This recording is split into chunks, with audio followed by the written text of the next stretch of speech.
Hey friends, and welcome back to the podcast. Today we have a very special guest who boasts 9.8 million in total live earnings. He's a two-time WSOP Bracelet winner, a commentator, and a mixed game specialist. We'd like to welcome you to this very wide-ranging conversation with Alex Livingston. Mr. Alex Livingston, thanks for taking the time to come on the podcast today.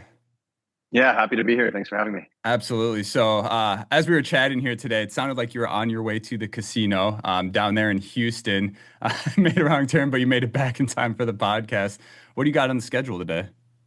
Yeah, just going to play some cash PLO here in Houston. Just came for a couple months to, just play a little cards, get away from the winter. So I might bounce between Houston and Dallas and Austin, but we did get a little Airbnb in Houston. Okay. Yeah. You said you're down there with your wife, your fiance? Fiance, yeah. That's awesome. Congratulations on the engagement as well. Thank you. So you're a cash game player as well then as a tournament player? Yeah, I play both cash games and tournaments. I'd say the last few years it's been more of a tournament focus. But I kind of want to always do a little bit of both. And I was just in a period where I didn't feel like traveling as much. So I figured just go to one hub where I can play some cash games. Okay. And then it sounds like you rented like an apartment down there. Yeah, I just got a little Airbnb here. Yeah. That's awesome. So, we're doing a little research for this podcast. We noticed that you love, amazingly, you have your hobbies listed, so it makes it easy for us to kind of dive in. You said things that you enjoy are golf, skiing, food, you do coaching and stuff like that. Between Wes and I, we also cover all of those. I'm curious, though.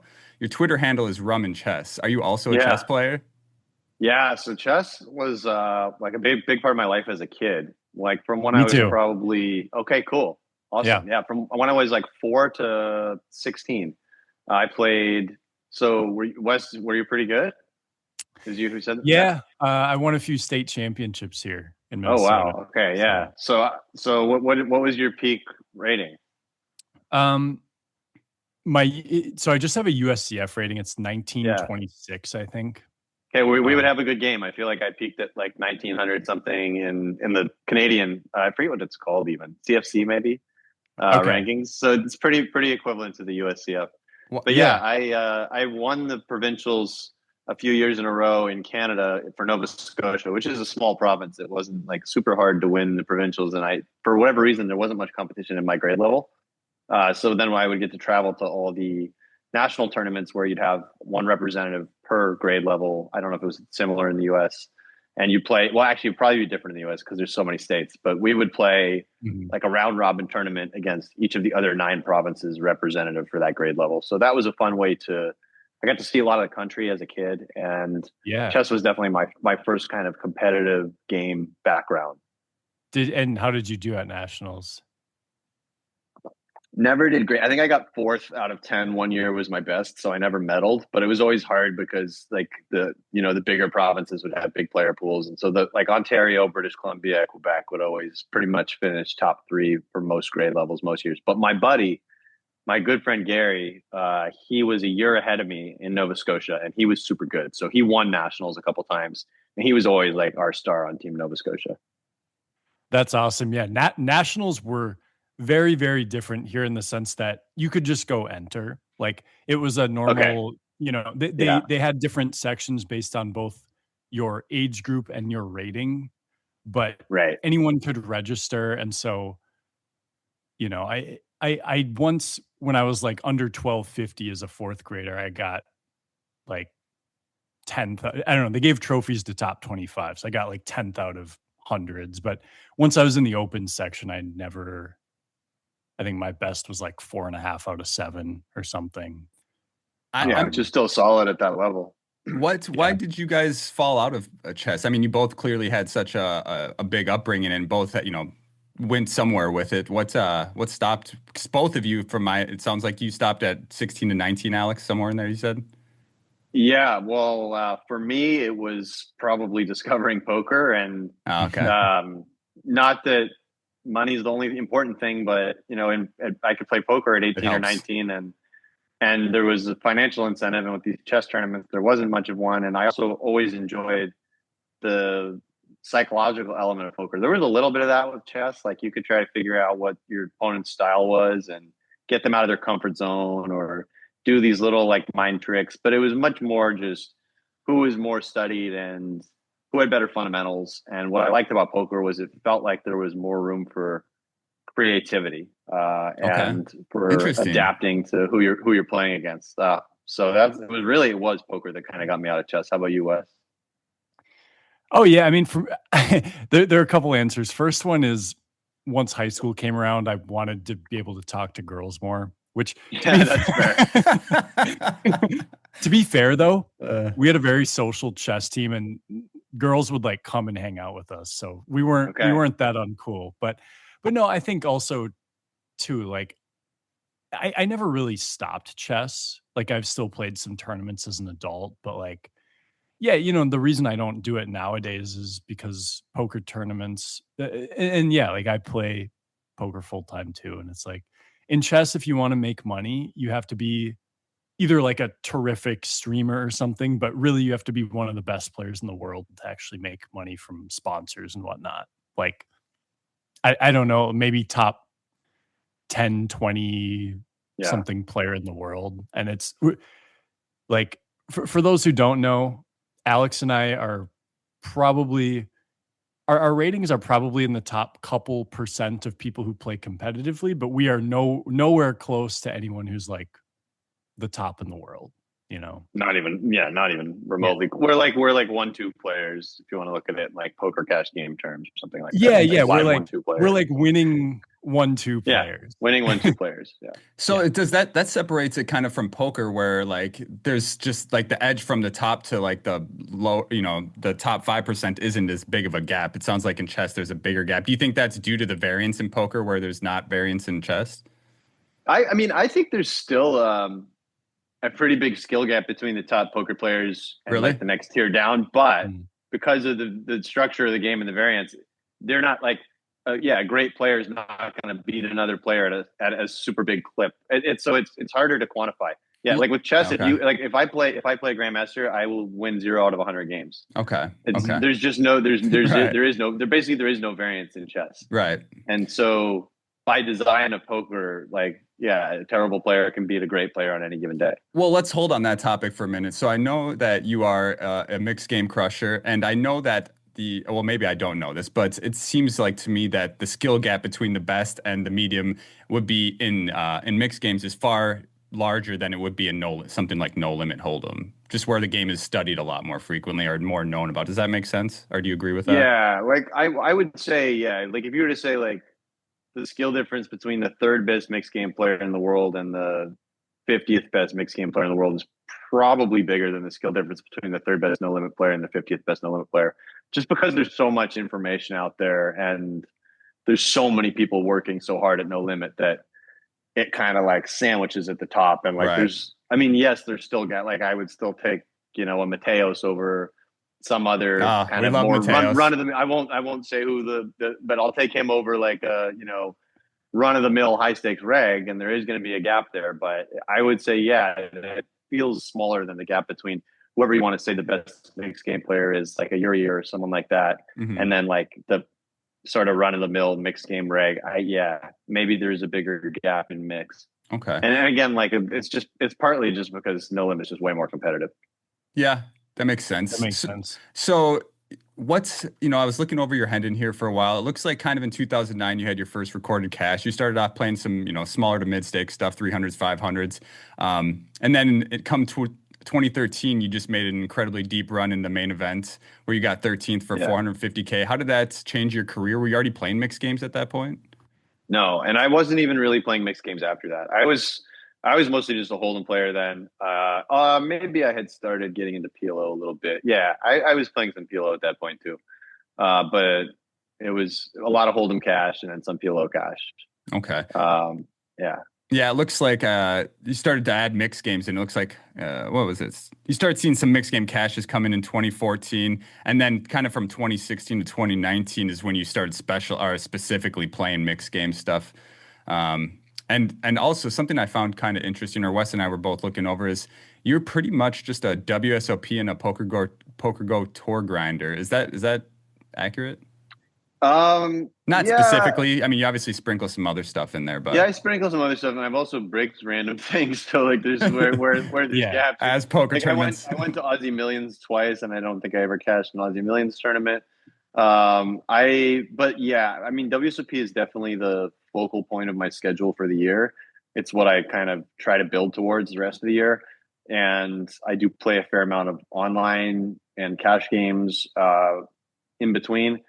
And then, yeah, I really love the PGT Mix Game Series for sure. I used to play a lot of the PGT PLO series. Still Okay. play that sometimes. And then, yeah, I'm not like somebody who really does a ton of traveling for smaller tournament series. I would say Yep. I did go to Europe a fair chunk over the years and play some EPT stuff. Never had a ton of success there. But I Okay. mean, WSOP is what I get excited about. It's like you wake up and there's a new tournament to play every day, and because I play no limit, PLO, and mix, I can basically just play everything, Do and you it's do you fun. experience less burnout being able to play all these different kinds of games compared to someone who goes for like a strict no limit hold'em schedule throughout the summer? Maybe, yeah. I mean, I think switching between games is like it keeps your brain sharp, Yep. and that's like one thing I like about it is that I try to not feel like I'm on autopilot, especially if you're playing a tournament that has multiple games within that tournament. So like an 8 game Okay. or a 10 game. Those are Mhm. I find those are great because they're always working different parts of your brain. Yeah, I mean, I guess it really. I think it depends how much you love what you do, right? Because if there's a no limit player, like who's the kid who had all the success in the win tournaments? Why am I blanking on his name? Jeremy Becker. Jeremy Becker. Becker. Yeah. Yeah. Yeah. Yep. So like, if you're a Jeremy Becker, let's say you're a Jeremy Becker from 2 or 3 years ago. I don't think you're waking up and saying, "Oh shit, another Hold'em tournament. This is boring." I think you're waking up and saying, "Oh wow, I get him again." Right? Like Fair. that kid clearly has a lot of desire, Yeah, he's Mhm. passionate. and he's passionate. And when He, you wake up and you're passionate about something, I don't know if it matters if it's no limit hold'em or mixed games. If you're passionate about it, you're going to enjoy it. You're not going to get burnt out. yeah, that makes a lot of sense. We actually had Jeremy on roughly 2 years ago, and Okay. there's no doubt that his desire to play no limit hold'em is very very strong, more Yeah. so than anyone Yeah. I've ever met. Obviously. That's how I Mhm. like. That's where that was the first example that came to my mind. Another example maybe would be Chino Reem. I think really loves to play. He plays all the games in the studio and like shows up and really like loves to play every event. I mean, obviously Okay. Lonis, like there.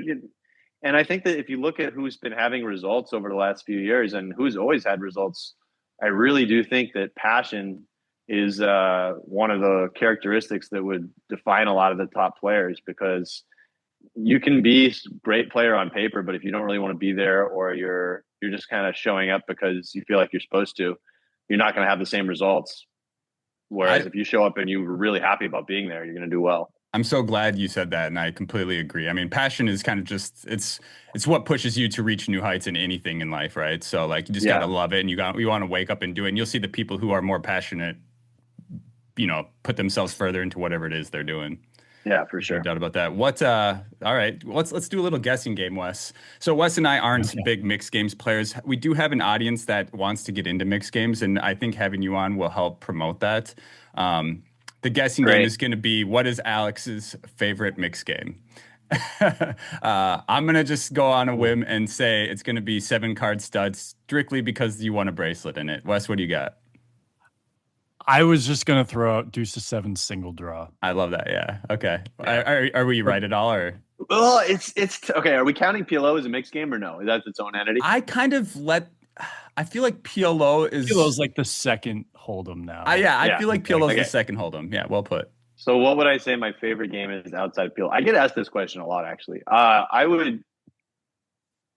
Yeah, I mean those are good. Those are good candidates you guys chose. I would say probably it is stud, and I don't know if it's because I want a bracelet in. I mean that helps, I guess, but I think Right. stud is just like it's a very interesting game, and it's a game that a lot of people would say they don't feel comfortable playing, or they don't think they're good at that game, and that makes it very interesting. And it feels like a bit of a field player's game. But No Limit Deuce is another great game, because what I've always said about No Limit Deuce that I think is cool is that you can be one of these like studied math players and do very well in that game, and you can also be a pure field player and do very well in that game, because especially if you're playing live, right? Mhm. There's so much, like, ultimately it comes down to what does my opponent have, right?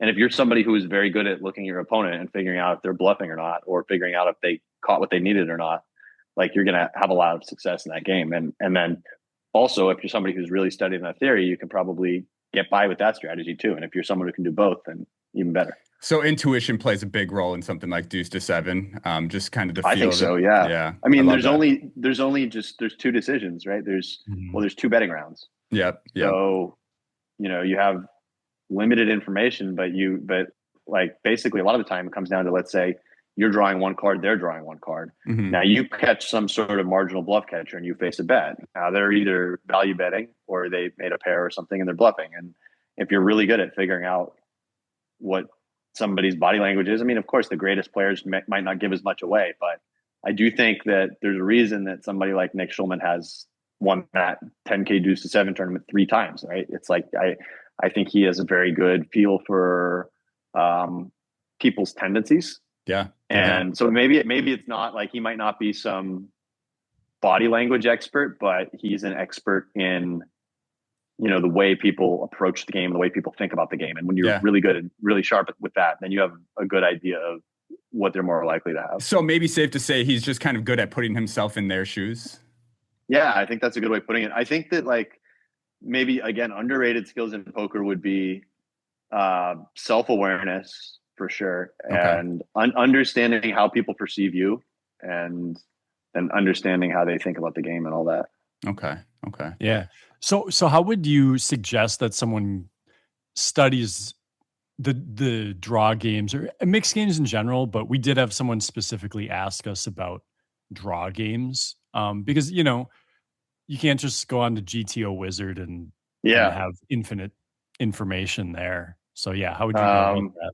Well, can I plug a couple things? As much as you want. Yeah. Okay. So Chris Vitch and I, every 6 months or so, we do something called Mixed Minds seminars. And we have one coming up on April 18th. It's $300. And we're going to go over hands. It's a 3-hour seminar online over Zoom. We're going to go over hands from the 100K Super High Roller Bowl and break those down. And there will definitely be triple draw hands and no single draw hands. So that's a great way to learn. It's more geared towards intermediate to advanced players. I'm also building a training course that covers all mixed games that's more geared towards beginner to intermediate levels and it's going to be on poker coaching on pokercoaching.com. Okay. So that will be released sometime in advance of WSOP. So I think for someone who has zero background with mix, like that course on poker coaching should be really good. And then for someone who already has some background, the seminar should be good. And then I'll offer a couple things that are not just me plugging. There's a program called Stud Flop Draw that a friend of mine, Ian Gavlik, is putting together. He hasn't fully released it yet. It's still in beta testing, but I'm pretty sure that anyone who just goes to studflopdraw.com can get an email link and can do the trial until he starts monetizing that. And that what that is a really good tool for playing around with equities. So let's say you're wondering where a starting hand falls. You can look at, what percentile it's in, or you can see if I make, let's say in single draw, if I have a made 10, what's my equity against the deuce 4 5 7 draw? You can plug that in and look at the equities. So it's funny because in No Limit Hold'em, I know my equities most of the time throughout, on which street I'm at versus which kind of range of hands. But when like in our home games, when we're playing mixed, because in our home game we specifically play mixed games, and I'm in no man's land the entire time. Like we don't play No Limit Hold'em in those games. We have we just have fun and that meets once in a while. So what kind of games are you playing? Everything. I'd say probably the most popular. I mean, the most popular are the ones where we get all the money in, probably, but like the like Big O and things like that. But I think what gets chosen a lot is deuce to seven single draw, sometimes triple draw. We'll throw stud in there. Wes, what am I missing? I don't know. I've only been to it 4 times now. I know it feels like more because of how much money I've won, but yeah. Well, so do you play with a cap when you play the big bet games? Do you play with a cap? No, and honestly, a lot of the times these games are relatively small. So no, we don't play with the cap. At least we've never reached a cap. So okay, and I remember last time we literally didn't play any fixed limit games. So I feel like we've played a lot of PLO, and we'll do like double board bomb pots and stuff too. Yeah, and I hate those games. I mean, I like them; they're fun, but like I'm such a No Limit Hold'em tournament specialist that I'm just so out of whack when it comes to any of that stuff. What are all those trophies, Max? Are those all Hold'em tournaments? Yeah, I got, yeah, they're all, Nice. well, actually, I got a PLO trophy. We did finally get a Okay, PLO cool. trophy. Yeah. Yeah. Nice. But and then so I guess this would be a good time to discuss you said you didn't really hop into mixed games right after the after your kind of your 13th place run in the main event. When did that kick in for you? How'd you get introduced into it, and how'd you get better personally? Yeah, I guess thinking back, maybe I did. Maybe I had dabbled on stars prior to that, like with the stars used to run 10-20 limit and 20-40 limit 8 game, and I think I had maybe played a little bit of that, but definitely before that run in the main, I hadn't played a ton. But I guess one summer was it? I don't know. I just randomly they were playing 20-40 limit mixed game at the Aria, and I just jumped in, and I had so much fun. And I remember in the first couple of orbits that we were playing Badesi, maybe the first orbit, and I made number one. So which Okay. is like the nuts both ways in that game. So it's ace deuce 3-4 rainbow with Yep. 5, and like that's so rare. I think I got dealt it actually, and that's like if you play mixed games, that's like a unicorn, Hard, right? yeah, To get dealt that hand, ace 2-3-4 rainbow with a 5. And I won a huge pot, and I played a 21-hour session, my first ever session mix. I was just having so much fun, and I ran hot, and I won. So I think that kind of just got me hooked. Like I won like 4K, and yeah, I don't know. I just loved it. It was just so fun. I guess as an I mean, you grew up playing chess, and I think that aligns with like a lot of intellectual type people. So playing the mixed games kind of scratches that need to Yeah. have variety and new different types of variants and stuff like that. Surprisingly, I am surprised that Wes hasn't kind of dove into those games either. Well, that leads me to another question from one of our listeners, which I think was pointed at me, but he said, "What would Alex say to convince a no-limit Hold'em robot that mixed games are vastly superior to play?" And he's saying he assumes you agree, but yeah, I mean, well, they're less robotic.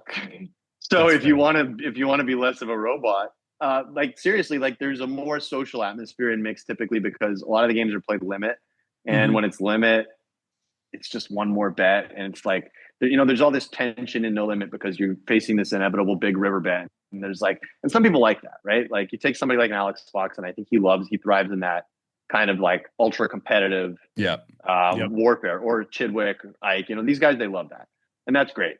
But if you're somebody who maybe wants to have a little more fun at the table and just like talk a little more, not to say that the no limit guys don't talk, I think they've actually gotten better at that. I think it kind of went one way and then it's kind of come back the other way. But I think that mix is a little more social, and it's just fun to learn different games, right? It's fun to just expand your poker horizons. And yeah, I don't know. Like stud games are awesome because you have to. I always think the great stud game players are paying a ton of attention because you have to pay attention to all the dead cards that were folded. That's where I thought Wes would thrive because Wes is Yeah. a big memory guy, and I think he should dive into that. Sorry to interrupt. No, you're good. And then the draw games are like, they're fun because you get to sweat the card. You see people like you draw one card and then they peel it to see what they. I don't know. It's fun to play. You get to fold your hands in different ways, like have different numbers of cards. It's fun to just mix it up. Yeah, that wasn't a very good answer, but I mean, it's just it challenges you to use different parts of your brain, and it challenges you to apply logic that you've used in No Limit for many years and apply that to other games. Okay. And it's growing too, I guess I would say, is there's always like more and more mixed events to play throughout the and schedules. honestly, like Minnesota, because we don't actually have no limit cash games, there's a lot of like good limit. There's a lot of limit here, mix stuff here for sure. Surprisingly, we don't play that stuff, but Wes and I personally. Yeah. Yeah. The other part to the question was, is there a specific game you think is like the truest test of someone's skill in poker? I mean, I get like Stud High is such a complex game. Like it's probably the hardest game to solve, like with a solver, because you just have so many variables based on the card removal of the up cards, and every kind of pattern of cards is a little bit different. So maybe I would say Stud. It's like it's a game that is very hard to solve, and that everyone plays a little bit differently, and that it seems like the best, like somebody like Phil Ivey has always done really well in that game. So that makes me think that it's a true poker player's game. Okay. Yeah. Okay. Good answer. Yeah. So, and, I do want to touch also, and a lot of people, I know I was introduced to you, as well as a lot of people in 2019 when you made your super deep run in the WSOP Main where you got third place, for a sweet 4 million. And I remember you tweeting this in time, but the pocket queens fold. Stepping aside from mixed games for a moment, I believe there was 6 left in the main at this point. Yeah, that's right. I did look at it. There was, let's see, you had roughly 40 bigs. There was you were under the gun. I have it up here. Yeah. You do, yeah. So you were okay, cool. You were under the gun with pocket queens. I believe you had 40 bigs. Then there was a 20 big blind stack, a 23 big blind stack, a 30 big blind stack, and then 2 stacks bigger than you. What was the pressure of that situation like? Yeah. So did I only have 40? Because I was thinking I had closer to 50, but I could definitely be remembering now. It says you had exactly 50 million at 1.2. So it was like you had 42 essentially.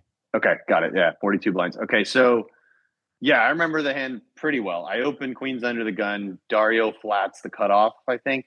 Yeah, with pocket eights. Yep. So he flats off of 19, 20 big blinds. So if we look at what that flatting range looks like, it's going to be stuff like pocket sevens, pocket eights, pocket nines, maybe pocket tens, ace queen, king queen suited, maybe, and then I think he can have aces too. I think aces will trap there, right? Agreed. So not like hugely concerned about that range, but I think aces is in there. And then Gates squeeze like kind of normal size, maybe a little big out of the big blind, right? Or was he out of the small blind? He was in the big blind. In the big blind, yeah. So he squeezed out of the big blind. Yeah. So the main thing that went through my mind there was Hossein had a massive chip lead. Gates had over triple your stack too. Gates had a lot of chips too. So those two were like way ahead of the rest of us. So it was like, even if I double through Gates, I think I would have overtaken him, but it would have like still been close between us, or would I have not even overtaken him? No, so he had 169 million and you had 50. Yeah, so and Hossein was over 200. Correct. He was. So if I double through Gates, I don't even move into second place. So there's really like a lot of ICM pressure on the rest of us in terms of the jockeying. Yeah. And also, like, to be candid, I felt like I was really in the zone, and I felt like I just had like a good edge on the table, and I felt like I could just play post flop with these guys, and I didn't need to take some super close pre-flop spot. So I guess, I mean, I have 3 I had a feeling options, that was the case. I have 3 options. I can fold flat or re-raise. I think re-raising feels like the worst option.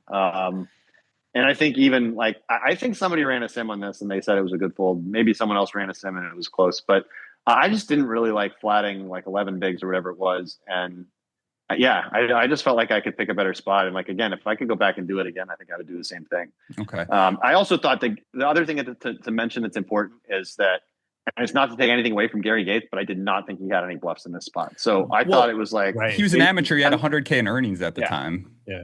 Yeah. So I thought it, like, you're never going to see ace-5 suited here. It was the way I was looking at it. I thought he had, I wasn't sure if he would do this with nines, and I wasn't sure if he would do this with like ace-queen off. So I thought it was like maybe tens plus ace-king, maybe some ace-queen.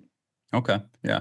And go ahead, to dive more into that, because I just looked at the hand, and before I was like, how do you not just 4-bet jam this? But then I'm like, But looking at the ICM, because in this little article they have, they gave the ICM value of all your guys' stacks. So like, this is roughly $4 million or something. Yeah, your stack was worth 3.9 million. Okay. And the way I look at it is like, if you were to jam and lose, your stack, you get 6th place, which means 1.8 million, right? So you lose over $2 million. Yeah. But if, like you said, if you double up, you're still insane. In third place. You probably only gain, who knows, like $1 million if you double up. So like, the risk premium is just insane there. And I agree. Like, I kind of figured like, this guy, like we looked at the Hendon mob of Gates, and it's like, oh yeah, he just didn't have much in earnings before. So it's like, he probably was not going to be in there with a bunch of bluffs. And it also feels like, he made it so big that you can't really flat. Flatting felt awkward, and what I felt like in game was if I get this in against Ace King, it's a disaster, and I think that is true. I think it would have been a really big mistake to get it in against Ace King. Wes and I were saying that exact thing. Yeah, and so what's his most likely combo when I have queens? It's Ace King, right? Yeah. 16 combos of Ace King, he can have all of them. Yeah, and then he has 12 combos of tens and jacks, 12 combos of aces and kings, and then maybe. Yeah, we don't even know. Like we can see he has tens, but like right, I didn't even know if he for sure had flat tens. No, I thought nines and ten. I'm pretty sure he would flat nines, and I really wasn't sure of the tens. I thought for sure jacks plus ace king, and I didn't know about ace queen, tens, nines, and I did not see it being like ace seven suited or something ever, especially with Dario in there flatting, right? Because Dario can have like maybe tens and decide to just get it in versus the squeeze, and he can have aces, and like it's not Dario's flatting off of a stack that's a little bit concerning. Like, he's not going to flat super wide there. Yeah, because Dario had, didn't he have like, maybe I'm wrong, Wes, you have it up. Was it like 20 something million? He had 28. Yeah, he was in fifth, so he had like 23 or 24 blinds. And like Alex wasn't mentioned, far ahead of sixth. Yeah, and the ICM there is insane with, Alex having 50 million, and then there's a 20, like a few 20 million chip stacks. Yeah, like the pressure on Dario isn't as much where he could like, it could be you fold queens and then he could decide to go with tens if he had tens, If I remember correctly, Alex, in the 2013 run, when you were super deep, you ran queens into kings. Did that come into play at all in that moment? Didn't even think about it in the moment, but yeah, I ran queens into kings, and that was an interesting spot too. Carlos Mortensen opens the button big. He opened it to like 3.5 or 4x, which he was doing sometimes. Marvin Renton Mayers in the small blind, 3 bets. Mm-hmm. And I have queens in the big blind, and I cold 4-bet and called it off, which I didn't love. Like once I got shoved on the 5-bet shove, like I definitely didn't love it. And it ran out queen, jack, 10. I think this is right. Queen, jack, 10, king, 9. Is that right? For a chop. We chopped. Yeah. I don't remember. I kind of I think that's right. That sounds right. I know. Yeah, I've seen that. That was a really crazy hand. What a hand! Wow. So so I flopped the top set. He turned second. He turned top set, and then we chopped it up on the. Yeah. What the hell? What a range! Like I'm sure the emotions in that hand were fun. Oh my. Oh yeah. I mean, well, when it's queen jack 10 flop, we're just both kind of like still standing there all tense because it's still so like either of us could still win. Yeah. And then when the king hits, I'm like, okay, well, I can't win anymore. I mean, I have one out to win. So I'm like, now it's almost like more relaxed in a way because I'm just rooting for this chop, and then boom. Yeah, you already have like your expectations have already been lowered enough. Right. When the queen jack 10 flop, there's still that tension, right? It's like if you flop a flush draw against no repair or something. Okay. Yep. And then, at that point, so you ended up, it's kind of cool because you ended up, after making that queens fold, first off, you made it relatively quickly, and with it seemed classy. You're like, all right, it almost seemed like you knew you could find better spots, no problem. So you kind of quickly let it go. And then you ended up, getting third place, outlasting Gary Gates, who had way more than you in that place anyways, and realizing that equity of your stack for $4 million. From that point, you started playing higher stakes stuff at PokerGO Tour. Is that kind of what gave you the trajectory to play that stuff? Honestly, no, because I didn't play those right away. So COVID hit shortly after. I went to Australia and New Zealand in 2020, and then COVID hit, and then let's see, I was playing a lot of online. Okay. And like too much online. I was kind of burning myself out, but there wasn't really much to play live. I was living in Canada, and for a while it was like really difficult to go back and forth between Canada and the US. So I didn't really have any live options. And then I banked third place in a pretty big tournament at the Win in 2022. Yeah. For 750. We had a third place thing on this podcast. Yeah. The podcast is the third place podcast. Okay. Most of my best scores are third places too. Okay, so. Got it. So yeah, this was a pretty big third place. So this gave me confidence to just start playing some more like higher stakes live no limit tournaments, which I actually didn't really end up doing great in. Like when I played the no limit tournaments in the studio, I didn't do all that great, but I enjoyed battling. And then I got into playing more PLO tournaments, and I started really playing like a lot of mixed game tournaments. Like prior to that, I hadn't. Even 2021, I didn't play a full schedule of 10Ks at the WSOP, but I think 2022 on, I pretty much played all the 10K tournaments. Okay. All the mixed game 10K tournaments. Yeah. And then what was your goal at that point? once you started playing PokerGO Tour, was it like, did you have I shouldn't call it an end goal, but did you have like specific things you wanted to accomplish in poker at that point, or was it just to play and enjoy your life, playing these higher stakes mixed games? I think I just like I maybe had fallen out of love with poker a little bit just from burning out playing all the online, and Happens, then yeah. I think I kind of got into a new competitive mindset where I wanted to just compete against the best players in the world. I think I wanted to be like one of the best all around players in the world at that point. Okay. And in order to do that, I had to be able to battle at no limit and PLO and mix. And so it was definitely like the thrill of the competition that was driving me, I'd say. Okay. Yeah. I love looking through your hand in here and just seeing, just all of a sudden you're just playing all these 10K, 25K mixed games. And I can only imagine how fun that is. Yeah, no, it's the best. Yeah. And then you ended up winning. Let's see here. You ended up winning a PokerGO Tour event. What was it? The 25K 10 game mix. I mean, first off, playing. You mentioned like a game like 10 game mix where you get to play all these different games and to win it. I'm sure that kind of validated your desire to be one of the best players in the world. Yeah, that was definitely like a pretty big moment for me. I was just coming off of I had like a really bad online loss like a week before that or something. Okay. And then I binked that and it felt so good. And I got second actually in that same tournament the year before. So the highs and lows. I was pretty proud of myself for top two in that tournament 2 years in a row, because it's like a lot of the best players, best mixed game tournament players, and big buy-in, big stage, and yeah, I was really happy with that. Awesome. And then in 2024, you moved on to this is your first bracelet, I think, right? In the PLO 6 Max. The stud one. The stud one was my first. That was your first one. Okay. Yeah. Wes, which year did you might be familiar with our boy Ian Matakis? Yeah, I know Ian really well actually. We do some studying. We do some PLO studying together. Okay, yeah, we've had him. He's from Minnesota. We've had him on the pod, so we play at a lot of our local casinos before he started making a name for himself at the WSOP. I think was that the year that he got like third in that, I think, right? Am I in 23? It was in 23. Yeah, because he was player of the year in 23. Was it 23? Okay. Yeah, he had an insane year. Time flies, man. Oh my god. I know. Yeah, that's crazy. But yeah, the 3K PLO 6 Max. I mean, that's got to be one of the harder PLO tournaments of the summer. I'm assuming, right? I think it's got everybody's name in there, don't you? Yeah, I mean, I don't know. I think there's a lot of value in all the PLO tournaments at WSP. To be honest, I mean, there are definitely some great players in that 3K PLO 6 Max, but there's also just a lot of degens. Just like it's usually at the end of the summer. There's a lot of people just like kind of like firing. Oh no, last chance, and maybe they're not. I mean, I'm good friends with Justin Saliba, and one of the things he always talks about is how there's this big edge to be had in the last couple of weeks of the summer, because so many people are over it. So many people have stopped caring and have stopped trying, and their energy levels are lower. And if you can just keep that energy level up and keep that level of care and keep that level of fight, you have this big advantage over all these worn out, miserable players. That's super appropriate. We literally recorded, and then today we released our WSOP. We just reviewed the WSOP schedule, and we were talking about, if you were to go out to the series for 1 week, when would it be? And I changed my answer because I'm like, okay, first, now part of the reason was that for our listeners, they're going to be playing a lot of the lower buy and hold'em stuff, and there's actually a lot of it at the end of the series, during the main event.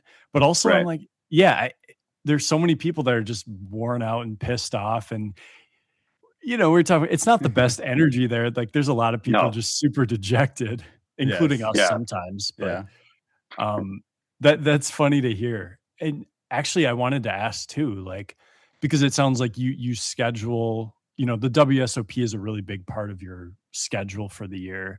How do you go about managing, when you're out there? How do you manage your schedule so that you don't get burnt out? I mean, even if you're still excited every day, you're still playing a lot of 10, 12-hour days. Yeah, I mean, I still pretty much play everything, but I just keep a really strict discipline routine during WSOP. So I play all day.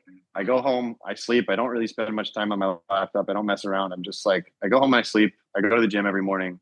I go to Lifetime. I eat a healthy breakfast there.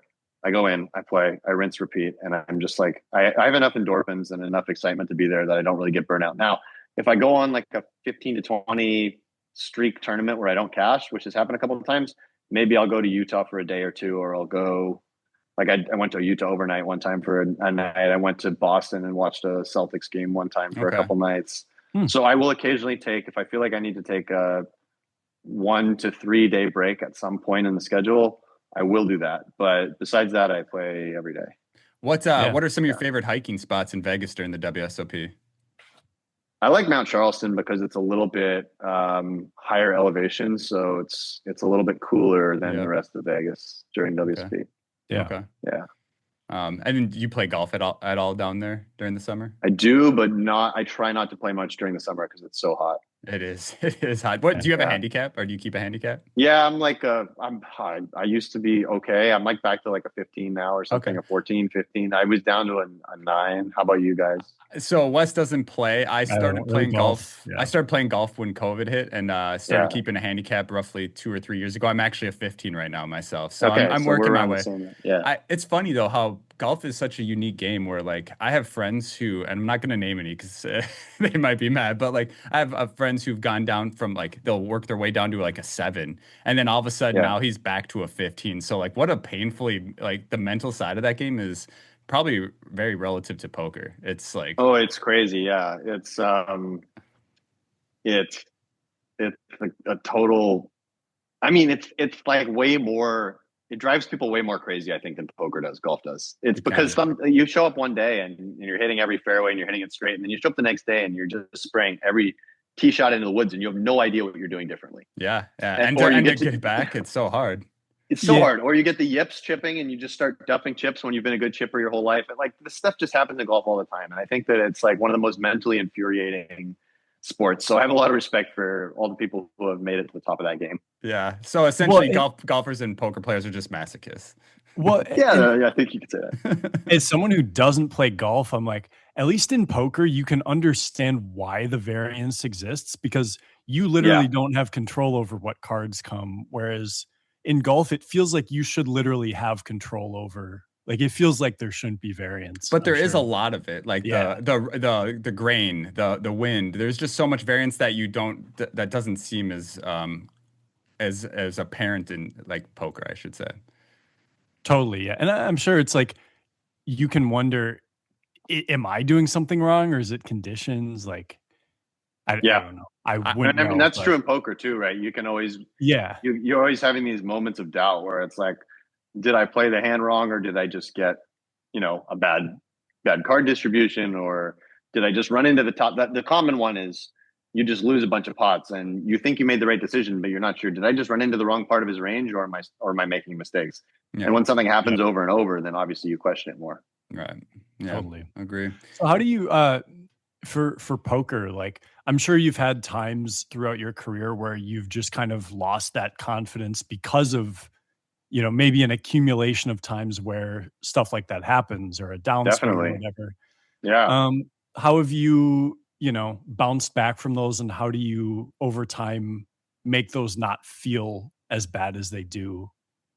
I think they always feel like somewhat bad in the moment, but I just try to, one thing I've been kind of really working on lately, and I've definitely had some downswings over the last couple of years that were pretty bad. But one thing I'm really working on lately is just trying to be consistent with the things I can control, and disciplined with my routine, because when you do that stuff, then everything else isn't as bad. Like losing money doesn't feel as bad.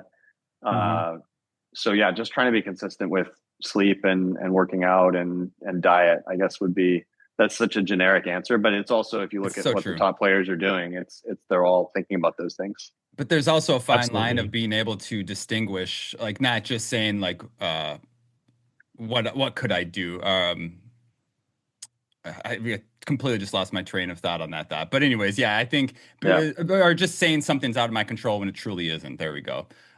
Just, you know what I'm saying? So, anyways, love having a brain fart on a good mid podcast. Oh, we've all been there. Well, as I'd mentioned on our last podcast, my firstborn son was born last week. So I'm a new dad, and I'm getting congratulations. Thank you. You've only been a father for a week? Today's day 12. Okay, congrats. How's that going? It's going very well. We've had some hiccups along the way, but everything is super good now. And I think the hardest part is just the lack of sleep.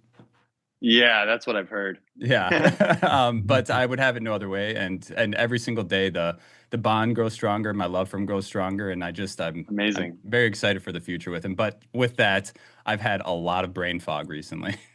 Okay, that makes sense. Yeah, Yeah, just from the lack of sleep. for sure, for sure. So, you mentioned, I think, on also food. One thing that Yeah, I'm a big fan of for during the WSOP is checking out all the restaurants off the strip. There's so many good ones. Do you have any good recommendations for people to hit up this summer? yeah, I really like Esther's Kitchen. That's an Italian restaurant in kind of like downtown Vegas Okay. area. Mm. Other Mama's a nice kind of seafood slash Asian fusion type place off strip in the west part of town. Hmm. There's so much great food in Vegas, kind of all over. You Really can't go is. wrong. Yeah, yeah, I just avoid the strip typically because prices are higher and the quality's often not as good. And yeah, yeah, for but sure. it's Yeah. it's difficult during WSOP. I actually liked when the WSOP was at Rio because you could often on a dinner break. There were so many great areas in kind of that Chinatown area. You could, and there were some places you could actually go there on a break and still make it back in time. Plus, they just had All American Dave's. They had the proper poker kitchen. Yep. And now it seems like the options are a little bit more limited at the. I mean, yes, there are a few places. There are a few restaurants inside the Paris and It's mad, Horseshoe, but pretty you mad. get sick of them. They're not great. Yeah. Nobu's good, but it's super expensive. It's hard to get in. Yeah, yeah. I mean, the Still Bedford never is been there. super expensive. It's okay, but like I don't know how there's not a proper poker kitchen like we had, at the Rio where there used to be like the pho option and the salads, and I don't know how we don't have that. I completely agree, and I'm starting to get burned out over the past couple of years. Like my go-to break spot was running over to the Earl of Sandwich and just getting something there. 'Cause Yeah, it's pretty cheap, and but I quickly got burned out of that, and also like eating all that bread. I found that I was coming back from break pretty sleepy. You know.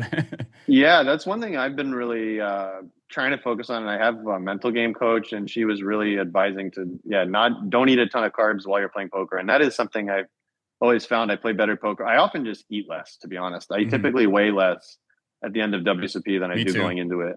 I'm Yeah, already a Yeah, skinny and guy. I I've come lo- back. I yeah, lose me weight in too. Vegas. Yeah. And losing weight is not, it's not what I want to do, but if to perform, it seems to be. In 2013, it was really extreme. So when I made that run in the main event, I was really struggling to sleep and to eat. Hmm. So much so that we went for a dinner on the dinner break of day 7.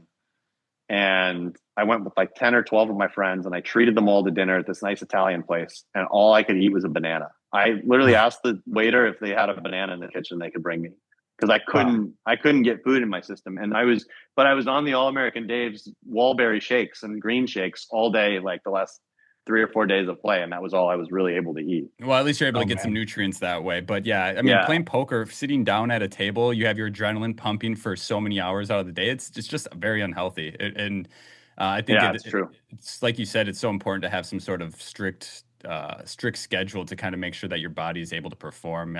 We have a listener and a friend of the podcast, Daniel Kennedy, and he's man, How does he make it into so many episodes? he does. I don't know, but it's so funny because like whenever you're looking around the poker room, you'll just see Daniel stand up and just rip out 20 squats right there in front of everybody. Oh, really? Yeah. Yeah. You He see does that a little squats more every these time the days. dealer changes. Yeah, Okay. yeah. You see that more these days. You see a few people like doing push-ups or doing squats or doing like a little something or other like off to the side of the tables in the tournament areas. I Yeah. definitely feel that's a growing thing.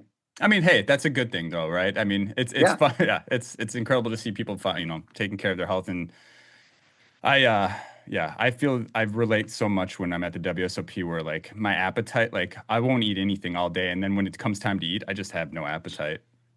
And Yeah. then yeah, it's obviously not a very good thing. But moving onward here, so you've obviously you've been killing it in poker. You've been playing no limits. You've been playing mixed games. It seems like you've maybe found a new passion recently or not recently of doing commentary.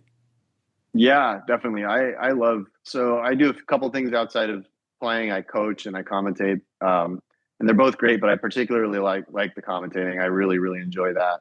So I'm actually going to Korea in a week and a half, Okay. and I'll be Mm. commentating the full Triton High Roller series there in Jeju. I look forward Oh, that's to awesome. watching that. Dude, Yeah, the J Juice, I love the production, the quality of the production on those yeah, Triton streams are just, they're absolutely incredible. I love watching those, and the EPTs just, I mean, the commentary is incredible, the production's incredible, just everything about it is so good for poker, in my opinion. Yeah, I completely agree. And I really enjoyed working there. I went last time they did one in Jeju in the fall. And yeah, like working in there and the booth they have set up and everything. It's awesome. Okay. Yeah. Favorite. Do you have any desire to play any of those tournaments at any point? Yeah, I think at some point, maybe long run, I would want to play at least the PLO tournaments. Mhm. But for now, I'm just happy to do the commentating, and they kind of have it so you can't really do both. I could maybe add one That's tournament fair. at the beginning or at the end. Or in this case, I would have been eligible to play the Triton 1 series because I'm not commentating that series. But I just chose to stay in Houston, and then I'll fly there for the first high roller. Are you commentating next to Randy Liu? Is that his name? Yeah. So there's this time there's going to be 4 of us kind of rotating. I don't know who they'll pair with who, or if it'll be a mix, but it'll be myself, Randy Liu, Henry Kilbane, and Kevin Rabichow. Yeah, all those guys are so incredible to listen to. I used to watch Randy stream a lot back in the day. Okay. Yeah. Randy and Jason Somerville. I mean, this was well over. Oh wow, those were like early on streamers, right? Yeah, like the first to do it. Yeah, I would say probably 2010, 11, 12, something like that. Yeah. But Max is older than he looks. Yeah, you do look young. And Wes is still in diapers. That's the ongoing joke. There you go. Okay. So we do actually have a recurring question around here, Alex. Sure. This one, I'm actually really curious to hear your thoughts. We ask every single guest we interview this one. Poker, is it an art or a science? Definitely both, but I would say it's more of an art. Okay. But that's just kind of the way I approach the game, right? I started out as a field player. I didn't do much formal studying when I first started. I've always looked at the game as a field game, trying to figure out what's going on, trying to understand the human dynamics. So to me, it's more of an art, but I'm sure that you would have people who say it's more of a science, obviously.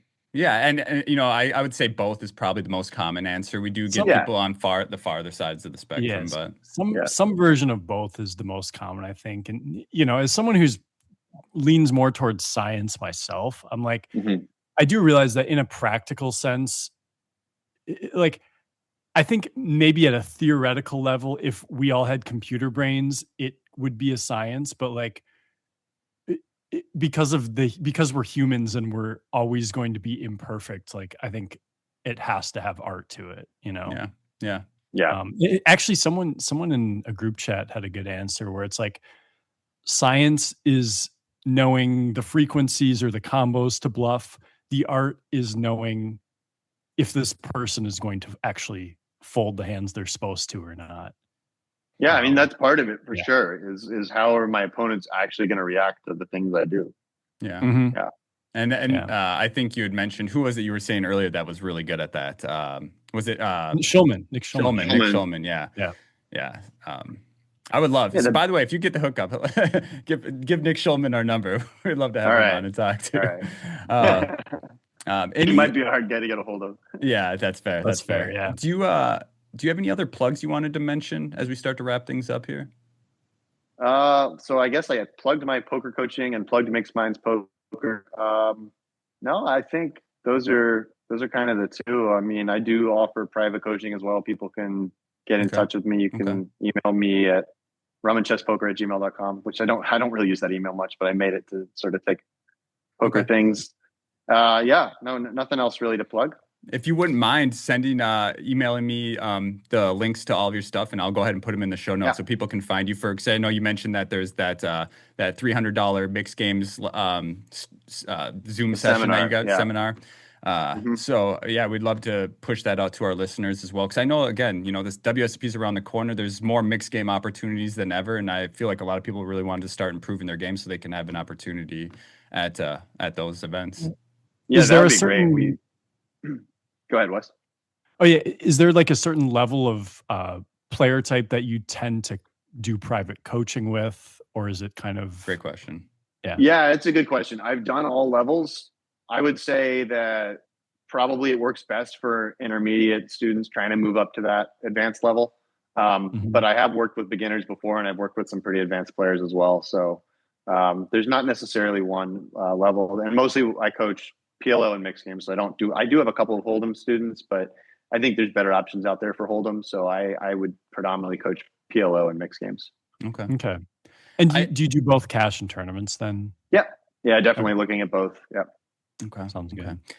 This has been obviously a lot of focus on mixed games here. I think this would be a great time for us to make a plug as well, Wes. Clubspoker.com, who we have an affiliation with. It's an incredible, American-facing site where they have all of the mixed games. If you want to go in and dabble with anything from micro to, I would say, I don't even know if you'd call it mid stakes at this point, but yeah, you can play anything from I think 5 cent, 10 cents up to a few dollars. And you can play all the mixed games on there. So if you are interested in, trying to play some of these mixed games at a very small price point, click the link in the description to get signed up with that. It's a great place to just test the waters without, risking a bankroll at all. So make sure to check that out. And great way to learn. They even have, in terms of no limit hold'em, they even have the deuce to set or the deuce 7 game. 7 deuce. Oh, game. okay. Like they have hold'em with the 7 deuce. That's and then there's bomb pots, all that cool stuff. They for an American online facing site, you don't get to have the opportunity to play too much of this at low stakes. So it's a great place to just hop in and test out, see if it's something you enjoy doing. Mm-hmm. Alex, we appreciate you taking the time to hop on here with us today. Yeah, thanks guys for having me. Really enjoyed it. Yeah, and we want to wish you the best of luck on the felt today. You said you were playing some PLO cash, is that right? Yeah, I'm gonna go play some PLO cash here at just a local card room. Okay. Yeah. What stakes are you going to play? It's a 5-10 quarter. 5-10 quarter. Okay. Yeah, that's pretty. Awesome. Yeah, I bet the stacks get pretty big there. Yeah, it definitely varies. It's like anywhere. Sometimes it'll be a little tighter, nittier, shorter stacks, and sometimes it can really explode. So okay, I heard Texas is pretty good. Texas is pretty good overall. Yeah. You've got 3 options. You've got Houston, Dallas, and Austin. So it's nice to have all those options. Awesome. All right. Well, again, thank you so much for taking the time. Make sure to send me an email with all those links so I can get them added to the show notes. Wes, any last thoughts from you, brother? No, nothing. Thanks, Alex. Really appreciate you coming on today. All right. Thank you both. Yeah. Everybody, good luck on the felt this weekend, and we will catch you on the next episode.